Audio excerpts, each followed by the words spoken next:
The 10-minute Talent Rant is live. I'm James Hornick, joined by Jeff Smith, and we are on the clock. The 10-minute Talent Rant is our ongoing series where we break down things that are broken in the talent acquisition and hiring space, maybe even pitch a solution or two. And before we dig in, all of our content can be found on talentinsights.hirewall.com. Side note, I think we're finally changing the domain, so it's hirewall.com/talentinsights, but hasn't quite happened yet. All right. Well, the We'll get copy there. the copy stays the same then for Yeah. now.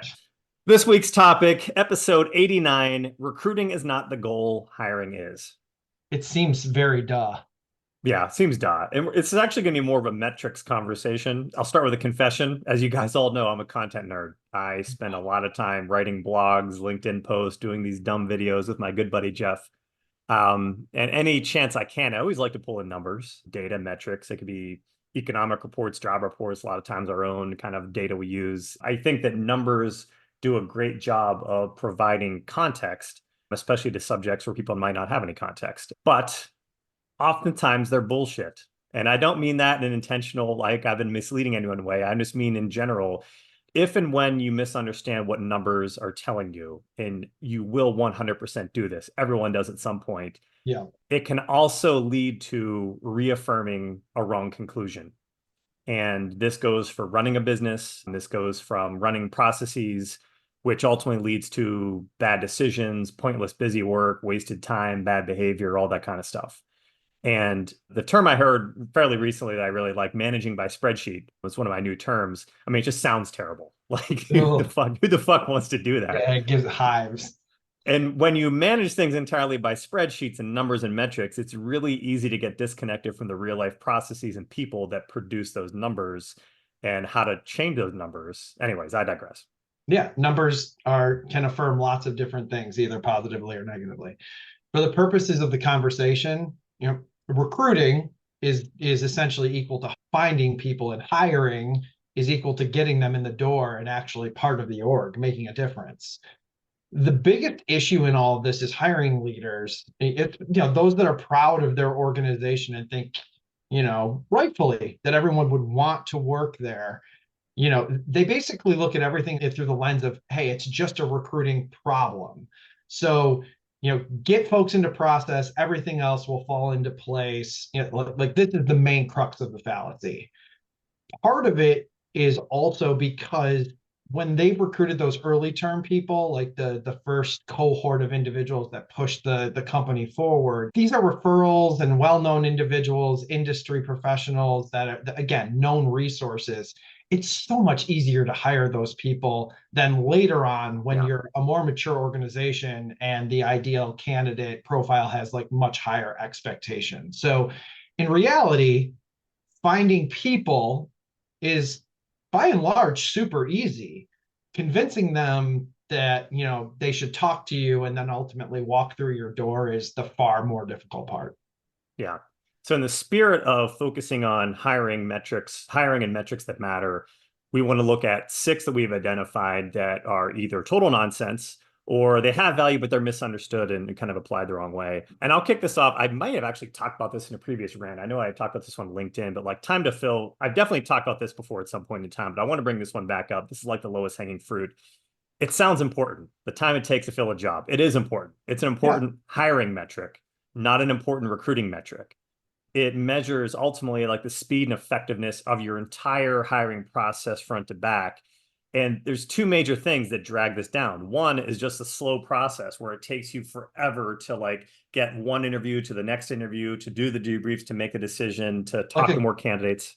a good example of this is I like a candidate and we're going to schedule an interview 10 days from now. Yeah, That's silly. that's why your time to fill sucks. Yes. And the second one is declined offers. Anytime you have to start all over from scratch again, that just potentially doubles the amount of time you have to do. And that's why knowing like who's actually interested and does this person want to accept before you go down the road too much with them is really important. It usually gets lumped in with top of the funnel metrics. I hear this in so many kind of initial calls, like what's your time to fill with like new clients? And my go-to answer is, well, 5 days plus the length of your interview process. Like, I don't know, you Right. tell me, like, what's your time to fill? As our good friend Kelly Hervnak pointed out on LinkedIn when I was talking about this one time, like the real metric as the solve here is time to source. How long it takes to find that first slate of candidates, to find them, then vet them, to get them in process. Both are important, but you just have to remember they're not the same. And if you're trying to reduce time to fill, but keep harping on finding candidates, you are going nowhere. You're spinning your Totally wheels. counterintuitive. Yeah. All right. Next one, we're going to get on some new stuff here. So what's the next one we got, Jeff? Number of submissions. So it's the same. What's the right number here? One? One sounds great. Yeah, every recruiter would agree that that's like the ideal scenario. You literally can't beat that efficiency. What if you want a broad perspective of the market, though, which is 99 of 100 customers? Is it 10 profiles? Is it 20? Bear in mind, those numbers take a lot of human effort and a lot of time. What invariably happens is it bounces back to this 5 to 7 range, which, why? The point here is no matter what, any of those numbers are arbitrary. It all comes down to how well do you know the skill that you are hiring for? This is why it's difficult for us to answer the question, how many qualified submissions should I expect to see? And it's exactly why we discuss the topic openly, us with our customers, to potential, buyers of what we do before signing on the dotted line. Like, we need to know what that expectation is from your end before we start saying, oh, you're going to see 20 candidates. There may not even be 20 candidates in the pipeline to look at if it's that niche. Yeah. Next one. Size of the Rolodex of candidates. Rolodex in our favorite one. Yeah. Shout out to anyone who knows what a Rolex is. Double shout out if you've actually owned one at some point in time or still use one. Although if you're still using one, you're probably not watching the show. For reference, it's one of those physical card sorters that people would, use to alphabetically organize the business cards they got. You have to keep in mind that anyone Gen Z literally probably has no idea what that is. Yeah, they have no idea what that is. Anyways, the reason why this comes up, and I mostly blame like the really crappy staffing salespeople for continuing to peddle this narrative, and usually goes like this: the client, I'm talking, it's the client now. Like, I need to hire for XYZ skill set. And then like the sales hack on the other side says, yeah, I've got 10 of those guys, no problem. Or worse, they just send profiles of people that are actually without their consent and just said, hey, this person's available. So it gets really shitty real quick. Yeah. Even worse. Yeah. Yeah. The whole point is to present this illusion that, hey, the search is already done before it started. Yeah. Uncanny. Amazing. Yeah. Newsflash. In reality, look, every recruiting firm, and frankly, everyone more broadly, has a massive database to source from nowadays, whatever you're looking for.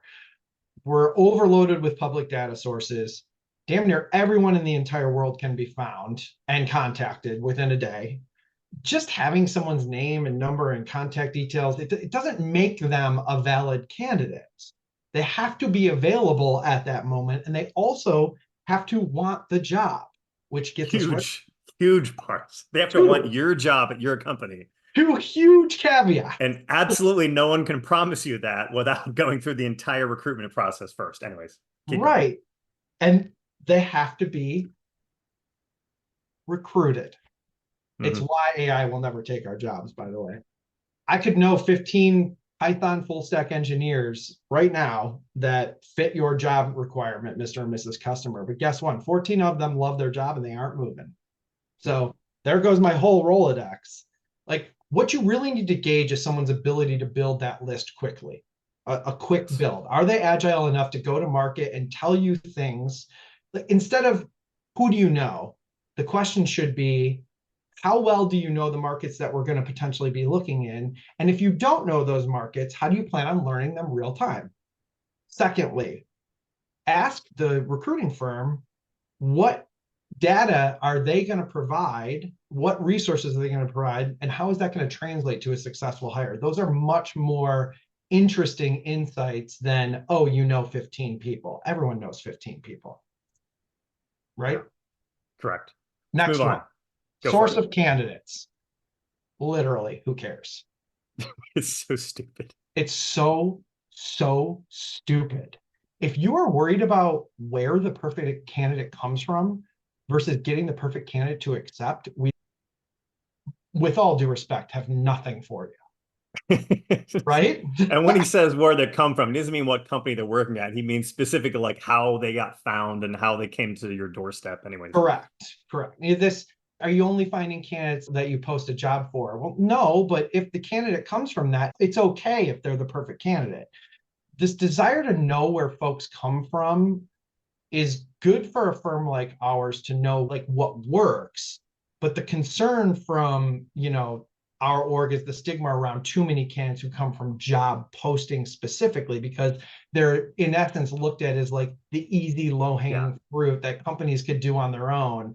And everyone's just missing the point that it just takes a lot of work to source all of those different sorts of candidates on the front end. Yeah, we're going to go way over today. So I'm going to side rant on the rant here. Let's just talk about job postings for a second, because there's three misconceptions about this, because every company thinks if they just post a job, they'll get the exact same results that their recruiting firm or some other company will get, because for whatever reason. That is false for three reasons. The first, anyone who's going to find us will find us is flawed logic. Unless you have an incredibly powerful brand, no one knows who you are. I'm sorry, like literally nobody knows. If you're Google, that's probably true. If you're not Google, like you're just XY, like if you're some company that just no one's heard of, you're not going to get the traffic you think you're going to get. You're certainly not going to get all the traffic. Number two, job ads are not job descriptions. Shout out once again to Mitch Sullivan, who has beaten this point, or he's made a career out of beating this point over the head. Job descriptions are boring, company-centric, HR compliance-driven word salads that convince absolutely no one why they should work for your company. In fact, when they probably read it, they're bored to death. They don't even apply. Yep. Job ads are punchy, candidate-centric, persuasive summaries of why someone should join and why your company and your job is better than the one they have. It's an ad. That's the whole point. It gets a candidate to say, like, let's give this a shot. Let's go. Yes. And lastly, like so many job postings and so many that companies put up are flooded with respondents. And you all know what I'm talking about. Like so many internal recruiters that talk to, they get 100, 200, 300 people applying for a job. Once again, thank you, LinkedIn Easy Apply, for making everyone's life harder. It breaks the entire vetting process.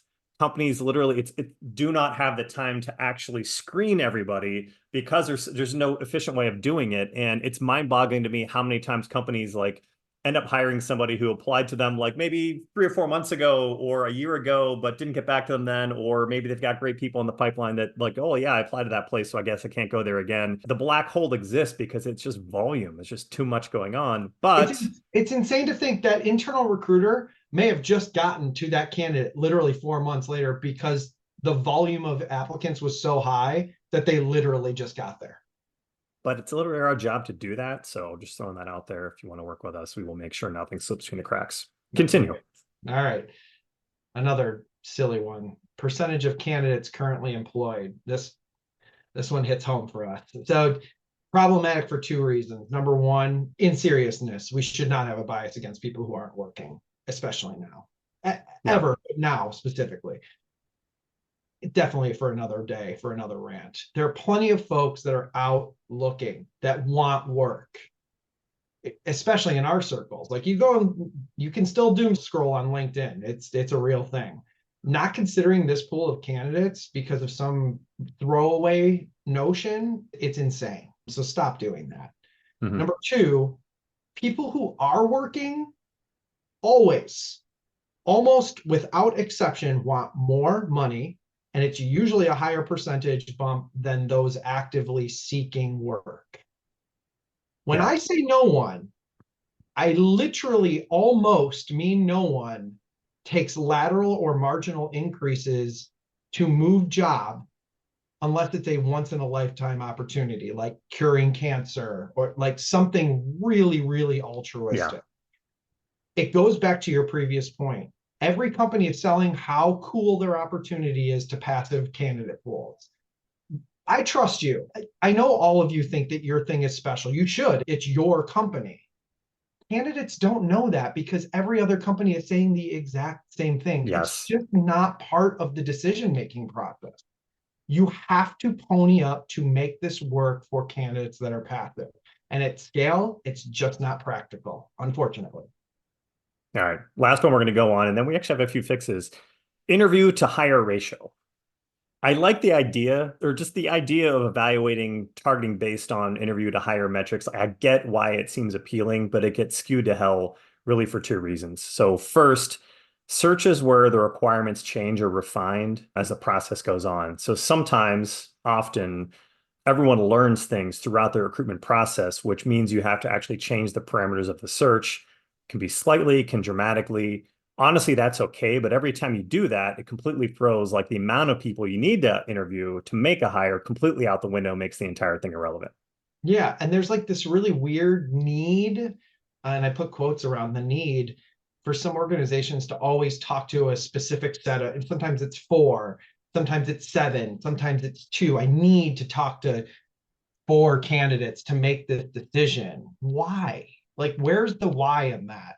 In practice, like, there's no way of knowing how many folks you'll have to see before you make a hire for the role.